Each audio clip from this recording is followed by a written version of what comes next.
নমস্কার বন্ধুরা, আজকে আমি আপনাদের সাথে শেয়ার করব ভীষণই সহজ ও দুর্দান্ত স্বাদের একটি রেসিপি। যদি ডেলি আপনারা রুটি সবজি খেয়ে বোর হয়ে যান, তাহলে খুব সহজে মাত্র 5 মিনিটে বাড়িতে থাকা অল্প কিছু উপকরণে আপনারা এই রেসিপিটি বানিয়ে নিতে পারেন। অসাধারণ স্বাদে তৈরি হয় আর বানানো কিন্তু ভীষণই সহজ, অল্প সময় তৈরি হয়ে যায়। তো চলুন দেখে নেওয়া যাক আমাদের আজকের এই দুর্দান্ত স্বাদের রেসিপি। আশা করছি আজকের এই রেসিপি আপনাদের সকলেরই ভীষণ ভালো লাগবে। এই রেসিপিটি বানানোর জন্য সবার প্রথমে ওভেনের উপর একটা প্যান বসিয়ে প্যানের মধ্যে দিয়ে দিচ্ছি 1 কাপ পরিমাণ জল। মেজারিং কাপ না থাকলে আপনারা স্টিলের বাটিও নিতে পারেন। এরপর দিয়ে দেবো হাফ চামচ বা স্বাদ মতো লবণ। এরপর এর মধ্যে দিয়ে দেবো হাফ চামচ পরিমাণ জোয়ান। জোয়ান কিন্তু ডাইজেশনে হেল্প করে, তাই অবশ্যই জোয়ানটা দেবেন আপনারা। এরপর দিয়ে দেবো 1 চামচ পরিমাণ তেল, আর দিয়ে দেবো সামান্য একটু ধনিয়া পাতা কুচি। ধনিয়া পাতা দিলে নাস্তাটা দেখতে সুন্দর লাগবে, আর যদি আপনারা দিতে না চান তাহলে কিন্তু এটা অবশ্যই আপনারা স্কিপ করতে পারেন। এখন এগুলো একসাথে খুব ভালো করে মিশিয়ে নেব আর জলটা ফুটে আসা পর্যন্ত অপেক্ষা করব। আর এই যে দেখুন, জলটা এখন ফুটতে শুরু করেছে। এখন এর মধ্যে দিয়ে দেবো হাফ কাপ পরিমাণ চালের আটা। আমি এখানে 1 কাপ পরিমাণ জল নিয়েছি, তাই দিয়ে দিচ্ছি হাফ কাপ পরিমাণ চালের আটা। আমাদের পরিমাপটা ঠিক এরকম হতে হবে, 1 কাপ জলের জন্য আমাদের লাগবে হাফ কাপ পরিমাণ আটা। এই পরিমাপটা অবশ্যই খেয়াল রাখবেন। মার্কেটে যে কেনা চালের আটা পাওয়া যায়, আমি এখানে সেটাই ব্যবহার করেছি। তবে আপনারা চাইলে বাড়িতে চাল ধুয়ে মিক্সিতে গুঁড়িয়ে চালের আটা তৈরি করে নিতে পারেন। এখন ফ্লেমটা লো করে এটা খুব ভালো করে মিশিয়ে নিতে হবে। যতক্ষণ না এটা ডোয়ের ফর্মে আসছে ততক্ষণ এটা ভালো করে মিশিয়ে নিতে হবে। যেমন আমরা রুটি বানানোর জন্য ডো তৈরি করি, ঠিক সেই রকমই একটা ডো আমাদের তৈরি করে নিতে হবে। তো দেখুন, এটা খুব ভালো করে মিশে গেছে আর ডোয়ের ফর্মে এটা চলে এসেছে। এখন ফ্লেমটা অফ করে দেবো আর এটা একটা ঢাকনা দিয়ে ঢেকে 5 মিনিটের জন্য রেখে দেবো। এতে করে কি হবে, এটা নিজের স্টিমে কিছুটা রান্না হয়ে যাবে। তো প্রায় 5 মিনিট পরে ঢাকনাটা খুলে নিলাম, আর দেখুন ডোটা খুব ভালো করে রান্না হয়ে গেছে নিজের স্টিমে। আর দেখুন, আমি হাতের মধ্যে সামান্য একটু নিয়ে গোল করে নিচ্ছি। দেখুন কত পারফেক্ট ভাবে গোল হয়ে যাচ্ছে। তো ডোটা আমাদের এখন একদম রেডি। এখন এটা একটা মিক্সিং বোলে ট্রান্সফার করে নিচ্ছি। এখন এটা হাত দিয়ে খুব ভালো করে চেপে চেপে মেখে প্লেন ও স্মুথ করে নিতে হবে। এটা আপনারা চাইলে সামান্য একটু তেল দিয়েও এটা মেখে নিতে পারেন, কারণ এটা চালের আটা, তো হাতে লেগে যেতে পারে। তো দেখুন, একটা স্মুথ ডো আমাদের রেডি হয়ে গেছে। দেখুন ঠিক এইরকম ডোটা আমাদের রেডি করতে হবে। কতটা সফট দেখুন ডোটা। এবার ডোটা এইভাবে একটু লম্বা করে এর মধ্যে থেকে আমি লেচিগুলো কেটে নেব।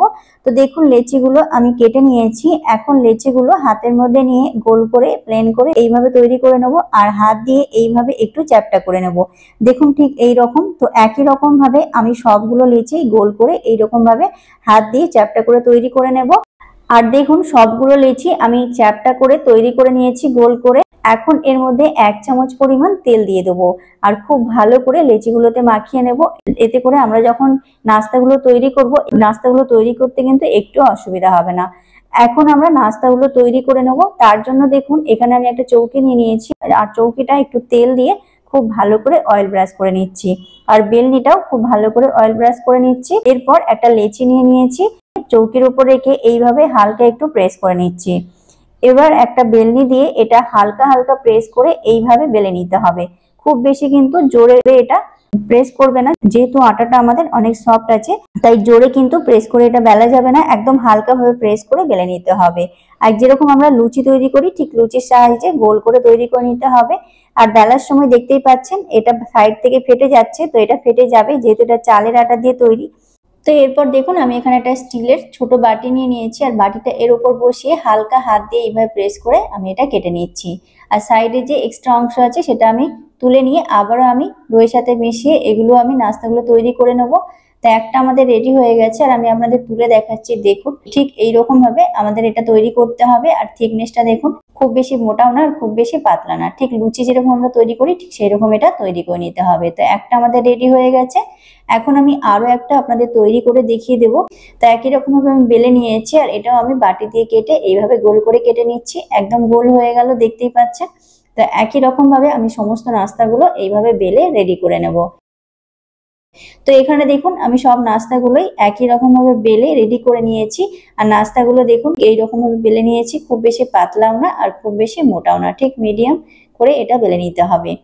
এখন আমরা নাস্তাগুলো ফ্রাই করে নেবো। তো তার জন্য দেখুন এখানে আগের থেকে কড়াইয়ের মধ্যে আমি কিছুটা তেল নিয়ে তেলটা খুব ভালো মতো গরম করে নিয়েছি। এখন তৈরি করে রাখা নাস্তার মধ্যে একটা তেলের মধ্যে দিয়ে দিলাম।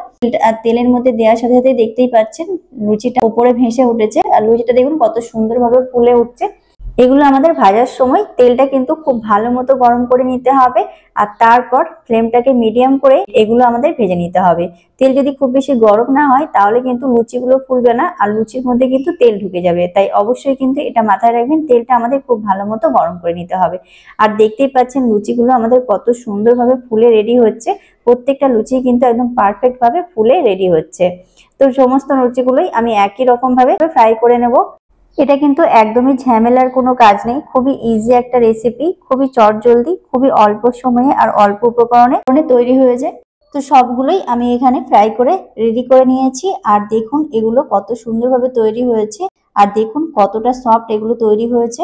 ট্রাভেলিং এর জন্য বা নিজেরা বাড়িতে খাওয়ার জন্য চটজলদি আপনারা খুবই অল্প সময়ে এই রেসিপিটি বানিয়ে খেতে পারেন, খেতে অসাধারণ লাগে। তো আমার আজকের রেসিপি আপনাদের কেমন লাগলো অবশ্যই কমেন্টের মাধ্যমে জানাবেন। আর ভিডিওটি ভালো লাগলে লাইক কমেন্ট শেয়ার করে চ্যানেলটি সাবস্ক্রাইব করে পাশে থাকার অনুরোধ রইল। তো আজ এই পর্যন্ত, আজ এখানে বিদায় নেব। আবারও দেখা হবে আগামী পর্বে নতুন একটা সহজ রেসিপি নিয়ে। তো ততক্ষণ পর্যন্ত আপনারা খুব ভালো থাকবেন, সুস্থ থাকবেন। Tata, bye bye.